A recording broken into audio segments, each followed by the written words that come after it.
Morning, everybody. Afternoon, whatever. Today, we want to start to put together our model of the firm. And this will take place over 3 chapters, 7, 8, and 9.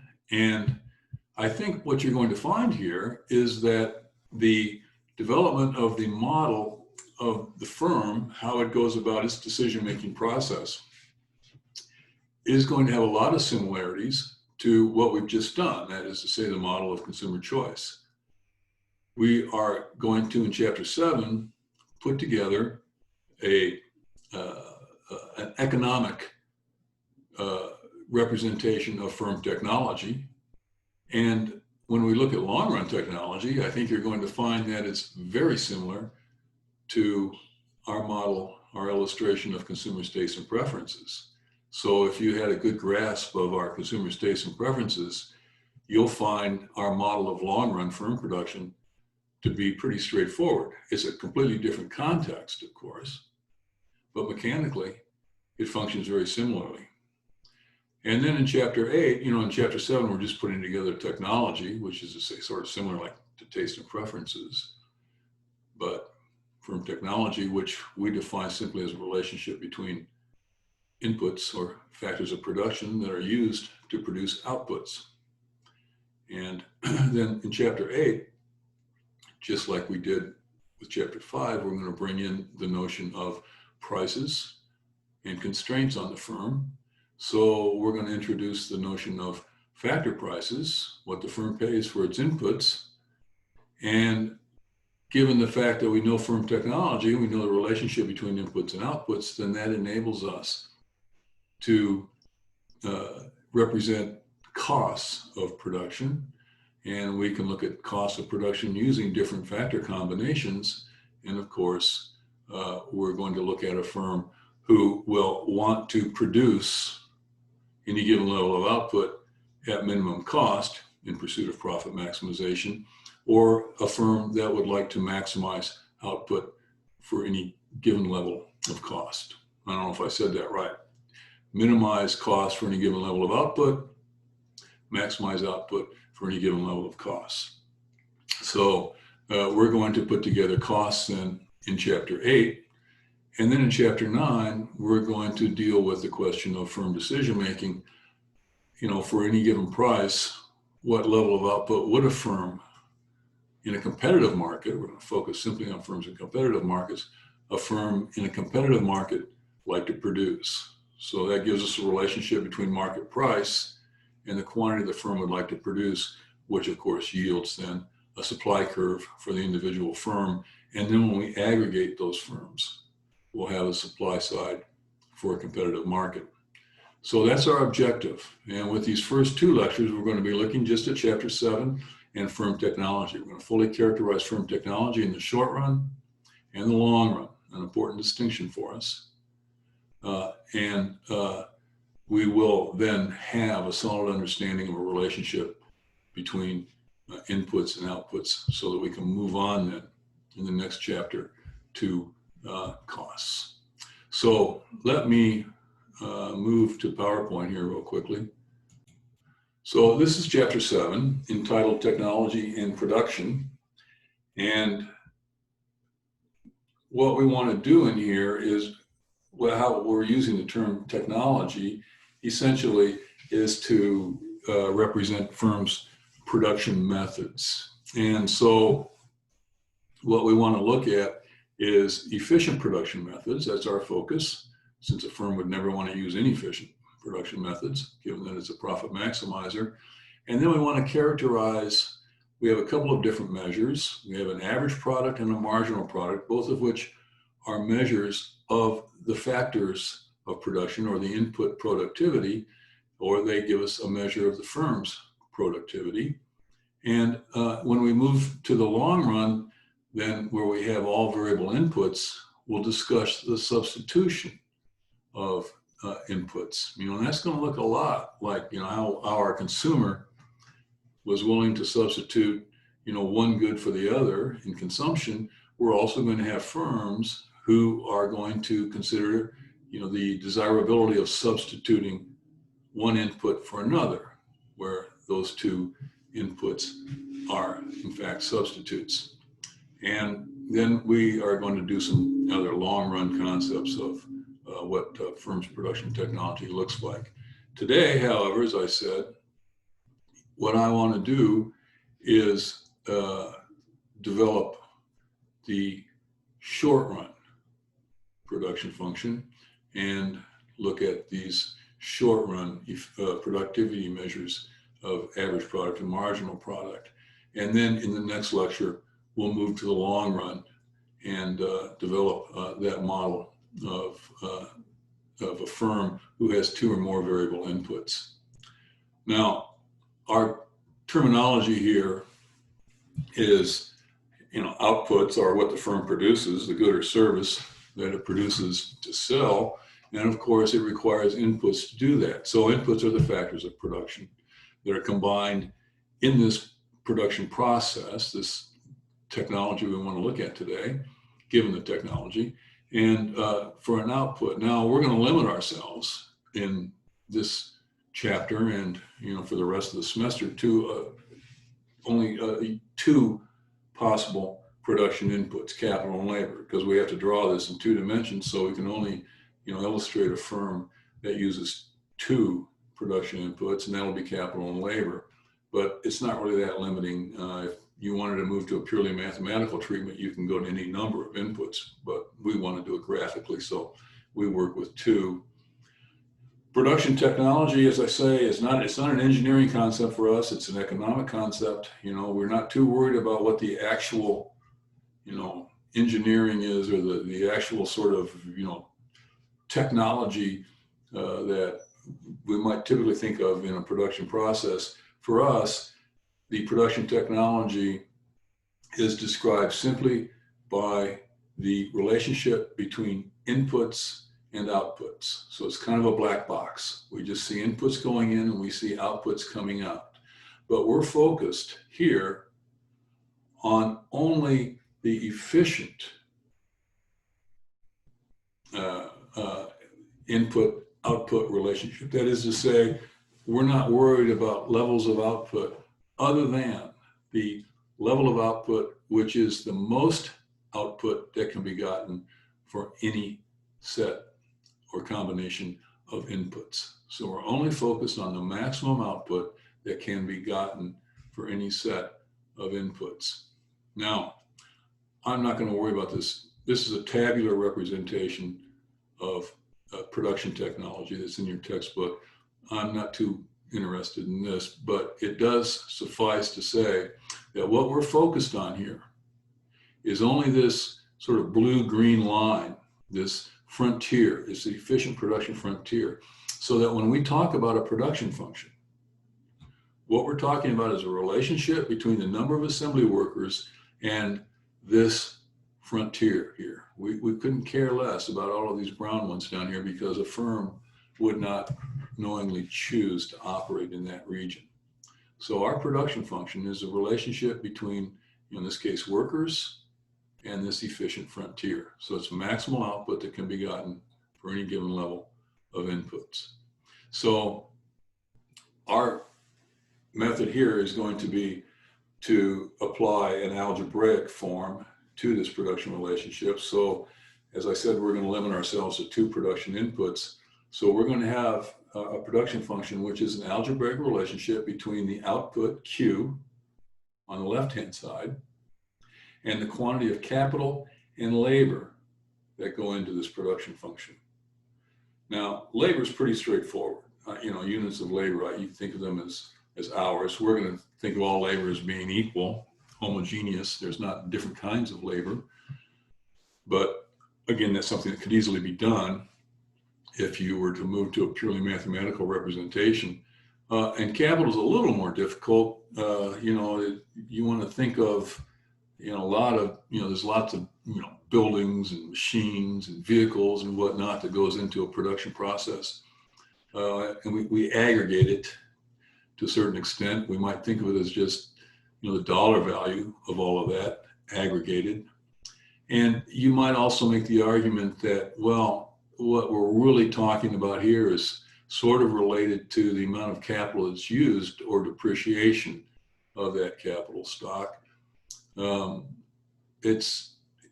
There's no real benefit to getting into this, I don't think, too deeply at this point. So we'll just think of, K as some measure of production capacity, and, to which labor can be applied to produce an output. Now, we can think about this in both a short and a long run context. And I think in your previous economics class, you probably made this distinction in your principles of microeconomics. But we think of inputs that are variable, that can be adjusted in essentially a very short time period, that are continuously variable for the firm. There's no reason the firm can't change the quantity of this particular input at any time that it deems it desirable to do so. So we distinguish then a variable input from a fixed input, and a fixed input is an input that cannot easily be adjusted in a short or immediate time frame. So you might think of you're running let's say a bar, and you have employees. There are one input, and you have then your building and tables and chairs that are your another input. And so you can, if your bar gets crowded, you can call up some of your employees and ask them to come in, so you can vary your labor in real short time frame. Or if there's no one in the bar, you got your employees standing around, you can send them home. So you can adjust your labor input in a very short time frame. But if you wanted to increase the capacity of your bar, then it would take time. You would have to actually do some structural changes that would take, months, maybe a year, who knows. But so the capacity of your bar is fixed, but your labor input is variable. So what we distinguish here then is a short run and a long run. And the short run is no specific period of time. It depends on the actual activity that you're considering. But the short run is a period of time over which at least one of your inputs is fixed. And the long run is a period of time that it takes to vary all of your inputs. So, in the example of the bar, the short run would be defined as the time frame before you can actually change the capacity of your bar. So suppose you wanted to add on to your bar, you wanted to add 50% more tables, then what you would have to do is get a hold of an architect and a construction outfit, and you would have to spend, let's say, 6 months in a construction. It would require 6 months to complete the construction to increase your capacity. So in that particular case, the short run would be those 6 months, and then the long run would be any period 6 months or longer. But if I were looking, suppose, at automobile assembly, I could easily adjust my labor input for automobile assembly. People can work weekends, people can work extra shifts, we can do all kinds of things that adjust our labor input. But if we wanted to increase our, assembly capacity to produce more cars, then what we would need to do would be to either add on to our plant or build a new plant. And to put together an automobile assembly plant might take 3 years. So in that particular case, the short run would be 3 years, and the long run would be then 3 years or longer. So it just depends.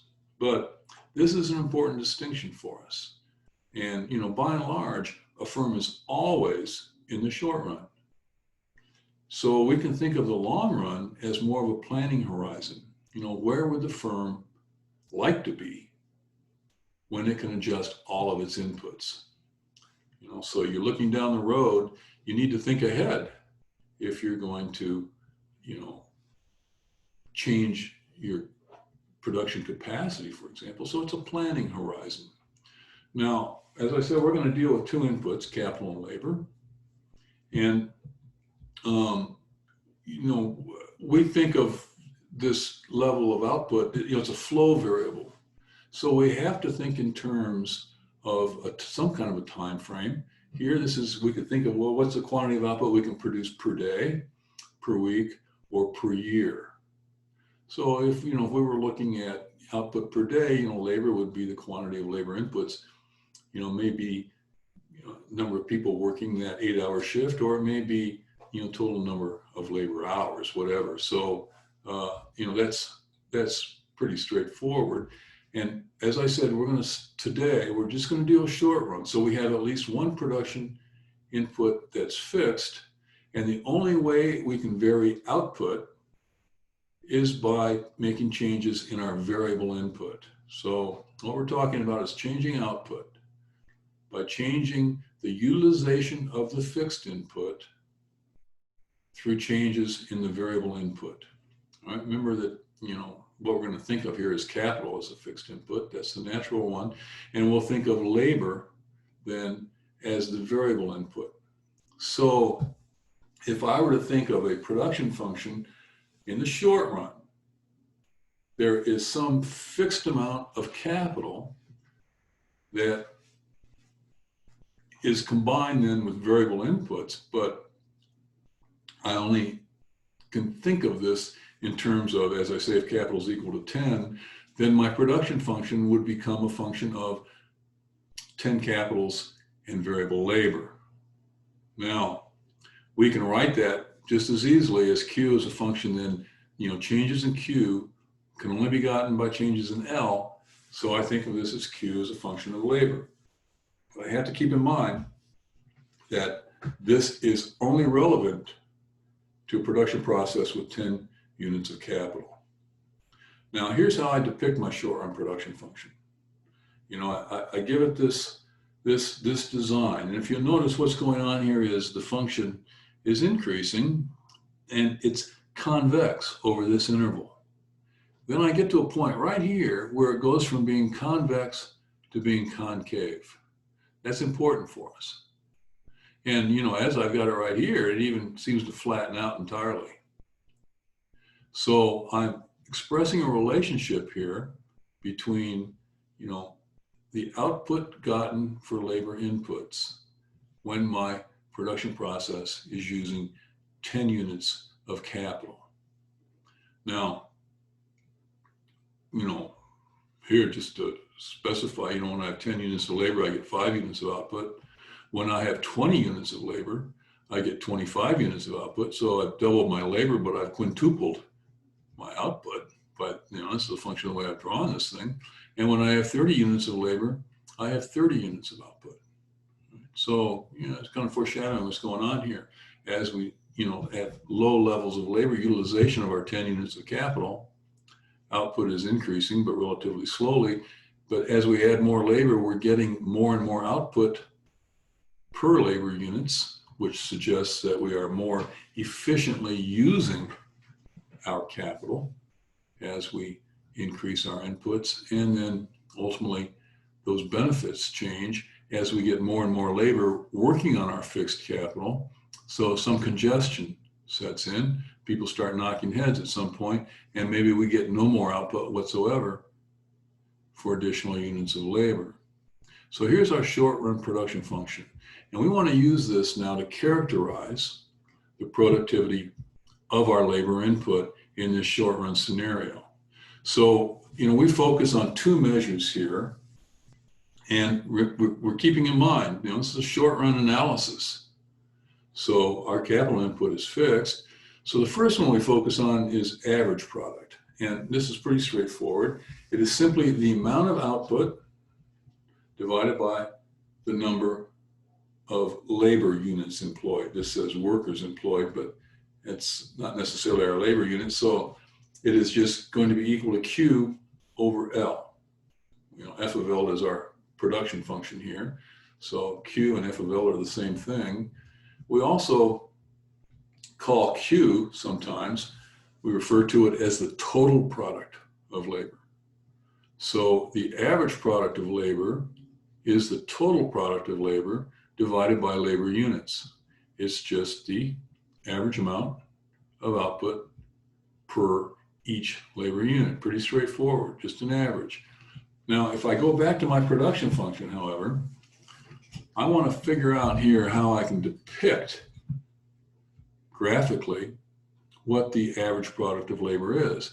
And so if I were to pick a point on my production function, and I were to draw a line from the origin, this red line, to that point on my production function, the slope of this line is rise over run, and in this particular case, rise is Q, total product of labor, and run is L. So the slope of this line is Q over L, or the slope of this line is the average product of labor. So the slope of a line to any point on this short run production function, the slope of that line is average product of labor. So if I were to draw a line from the origin to this point associated with quantity of 5 on the short run production function, then the slope of that line would be 1/2. If I were to draw a slope of the line, if I were to draw a line from the origin to this point associated with 25 units of output, the slope of that line would be 1 5/20 or 1.25. But in both cases, I would interpret that slope as the average product of labor for whatever quantity of labor inputs are being employed. All right, so, here we are. Here's to these 3 points. The slope of the line from the origin to this point on the total product curve is 0.5. To this point, it's 1.25. And to this point, it's 1. So if we were to calculate Q over L for every point on this production function, we could graph that as just the average product of labor. So what this curve over here on the right is showing, this is the average product of labor curve. It illustrates then the average product of labor, or the slope of this line, at every value of labor inputs. And so as you can see, this thing rises, reaches a maximum here at 20 units of labor input, which we said then suggests an average product of 25 over 20 or 1.25. And you can see right here what we're illustrating then is that this curve of average product of labor reaches its maximum at a value of 1.25 units of output on average per unit of labor. Now, this curve is initially increasing, average product is rising, reaches its maximum, and then it begins to decline. So you can see after we move past 20 units of labor, then the slope of that line from the origin would start to flatten out, or the average product of labor would start to decrease.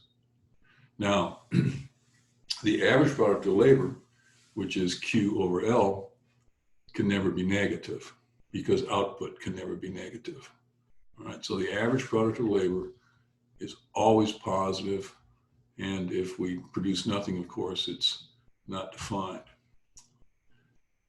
Now, the point I was just making, average product of labor rises, reaches a maximum, and declines.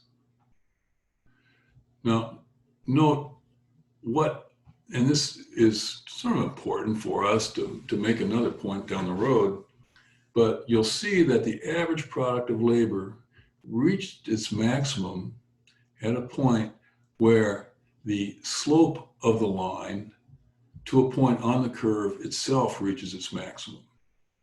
And you see that I can't draw a line any higher than this red line and still touch a point on the curve.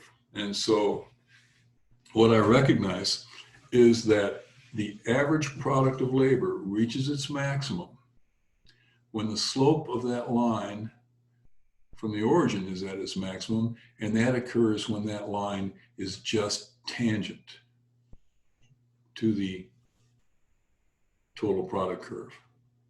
And if that line is just tangent to the total product curve at this point, that means that the slope of the total product curve is equal to the slope of this tangent line.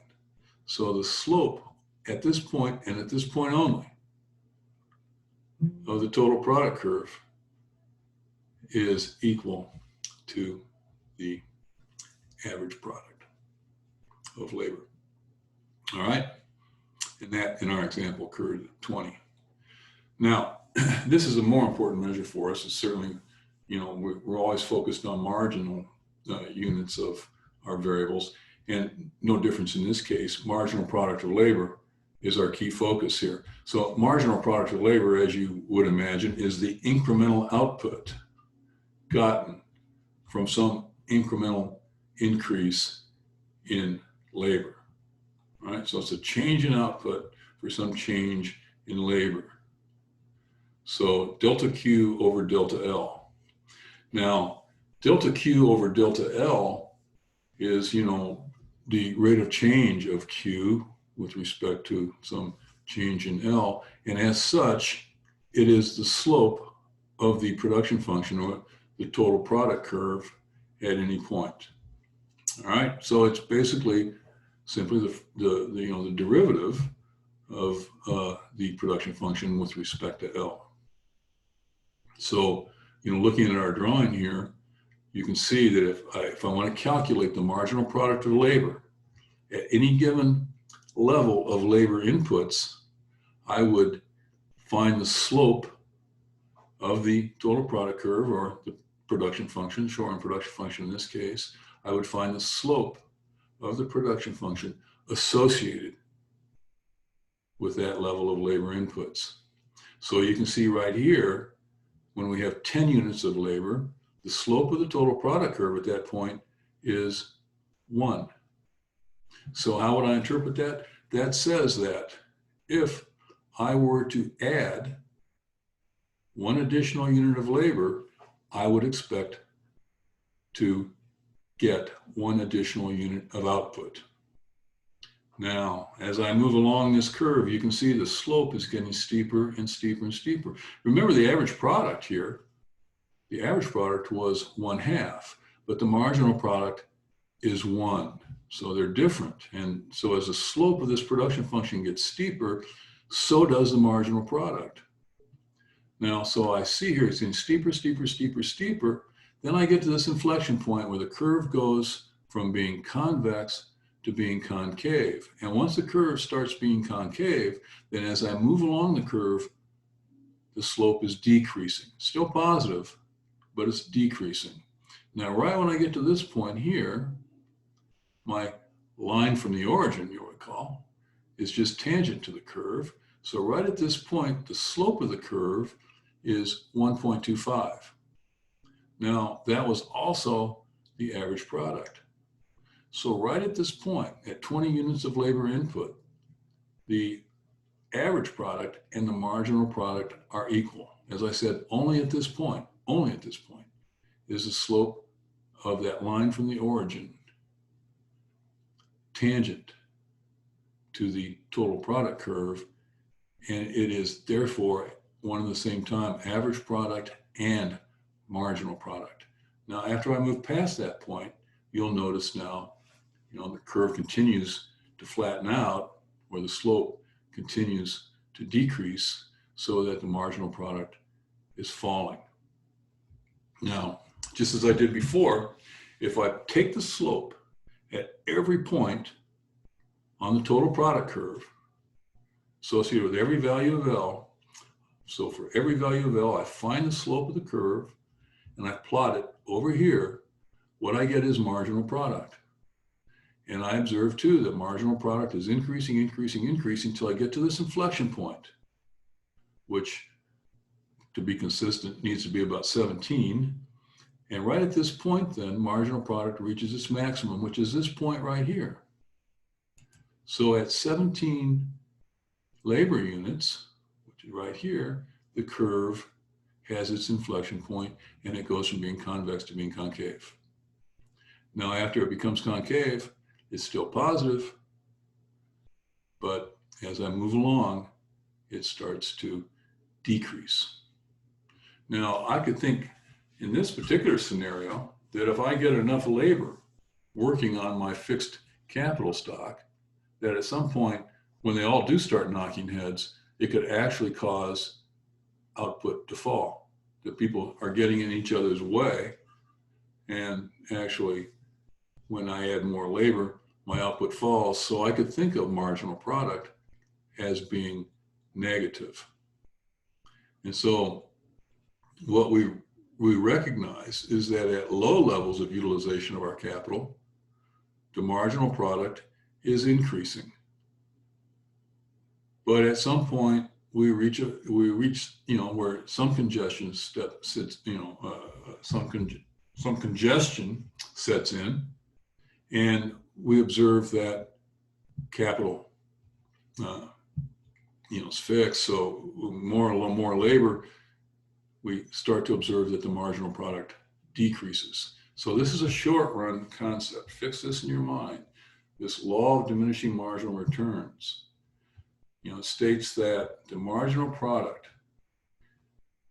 of an input, as it's added to a fixed input, the marginal product will at some point begin to decline. Okay, so it's because all other inputs are fixed, it's a short run concept. Now, we pointed out that only at that point where we had 20 units of labor and the line from the origin was tangent to the curve, that marginal product and average product were equal. And as you can see here, the marginal product is greater than the average product up to that point. And even though, marginal product reaches its maximum, let's say at 17, and it begins to decline, it's still greater than average product. Then the two are equal at, L equals 20. They're both 0.25. And the marginal product continues to decline, as does the average product. So marginal product and average product are equal at maximum average product. Okay, so marginal product reaches its maximum earlier, or at lower levels of L, and begins to decline. But when it crosses the average product curve, then the average product curve starts to fall. And think about why this is. Whenever our addition to some number, in this particular case, if we had, let me put it this way, suppose we had 5 people in a room and the average height in the room was 5'10", and a 6th person walked into the room who's 6 feet tall. That person then, when added into the previous total, would cause the average to increase.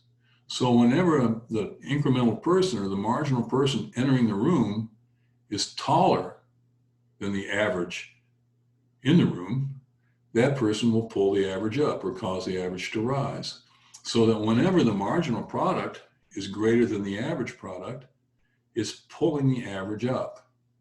Now, right at this point, even though marginal product is falling, it's still greater than average product, so it's pulling average product up. But here, when they're equal, now suppose the average height in our room is 6'2", and a person who's 6'2" walks into the room, it's not going to change the average. So when the marginal is equal to the average, then there is no change. Now, as we continue to move along our axis down here, we add more and more labor, the marginal product is falling more rapidly than the average product. And now these people walking into the room are shorter than the average, so they start pulling the average down. So that whenever marginal product is greater than average product must be rising. Whenever marginal product is less than average product must be falling. So it must be true that average product is at its maximum when it's equal to marginal product.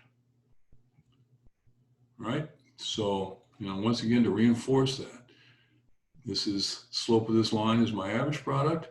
It's tangent to the production function here, and the slope of the production function is the marginal product. So right at this point, the average product is equal to the marginal product, and that corresponds to the maximum average product of labor.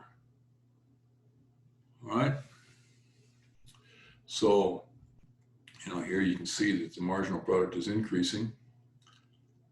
It's its maximum right there, this inflection point, and then starts to fall, boom, crosses the average product curve, and then begins to pull the average product curve down. So from this point on, you can see the average product is falling because these lines from the origin to points on the curve here, the slope of that curve is falling. All right. We're going to talk about 2 next time. Let me do some algebra for you. All right. Let me move to my little iPad here and show you some algebra on this.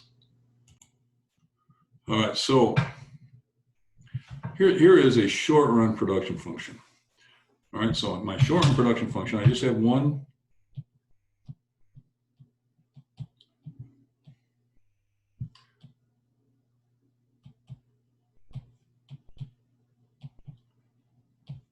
And we'll just stay with that idea. So it's associated with capital fixed at 10 units of labor. And then my short run production function is Q is equal to 4L plus L squared minus 0.05 L to the 3 cubed.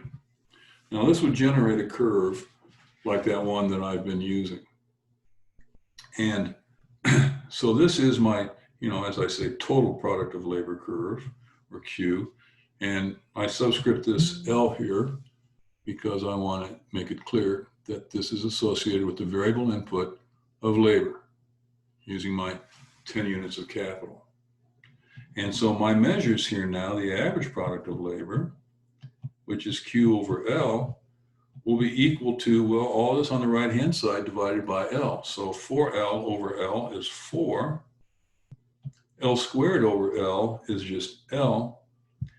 And L cubed over L is L squared. So that's my average product of labor curve. And it comes directly from my total product curve.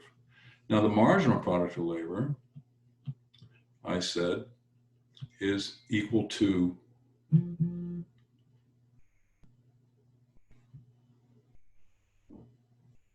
dQ dL, which is going to be the derivative of this expression up here, 4 plus 2L minus 0.15 L squared. And, this will be given. We don't expect you to be able to do calculus in this class, but if you can do calculus, you can see where the marginal product comes from. Now, where is average product of labor at its maximum?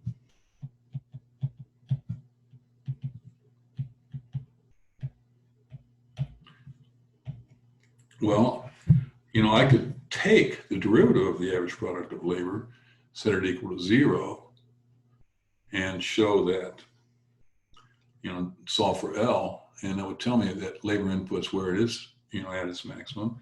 But I can also do this. I can say, okay, well, if I set the average product of labor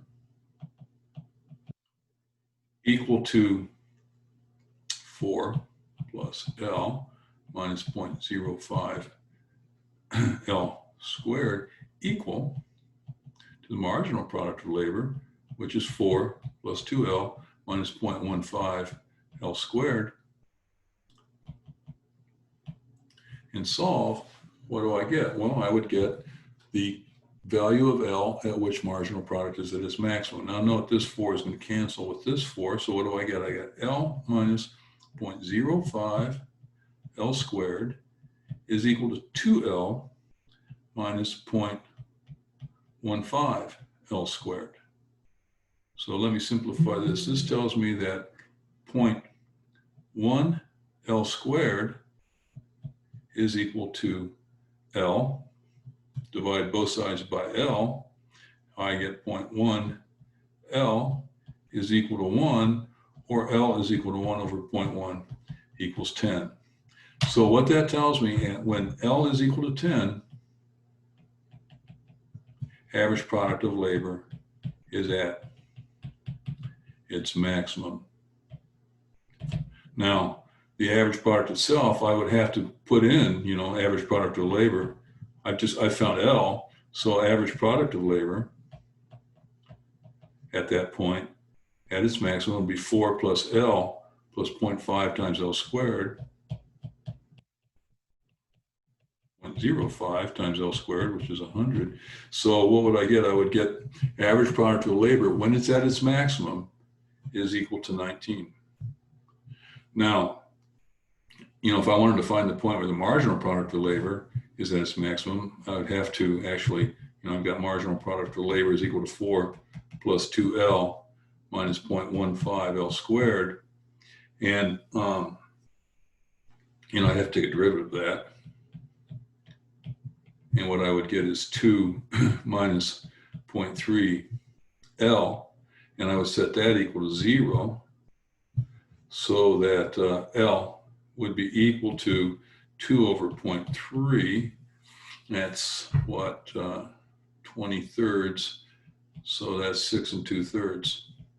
So as you can see, marginal product of labor reaches its maximum at 6 2/3 when L is equal to 6 2/3, whereas the total product of the average product of labor reaches its maximum at L equals 10. So just as my drawing showed before, marginal product reaches its maximum and then begins to decline, then it crosses average product of labor. And, you know, to show here, again, if you can do some calculus, we've got, you know, that average product of labor at 10. If I were to evaluate the derivative of the average product of labor at L equals 10, you would see that it's negative. So that is a maximum there. Anyway, so in general, you know, as I say, I can always find, once I have my total product of labor curve, short run labor curve, then I've got average product of labor, which is simply Q over L. And I have a marginal product of labor, which is going to be delta Q over delta L, you know, approximately that, and or marginal product of labor is this first derivative of Q with respect to L. All right, so that's some of the algebra of this, and you know, in your homework, you'll be asked to do these algebra questions. So until the next lecture, then we'll look at the long run, and we'll continue with chapter 7 with all inputs, both capital and labor being variable. All righty? All right, bye-bye.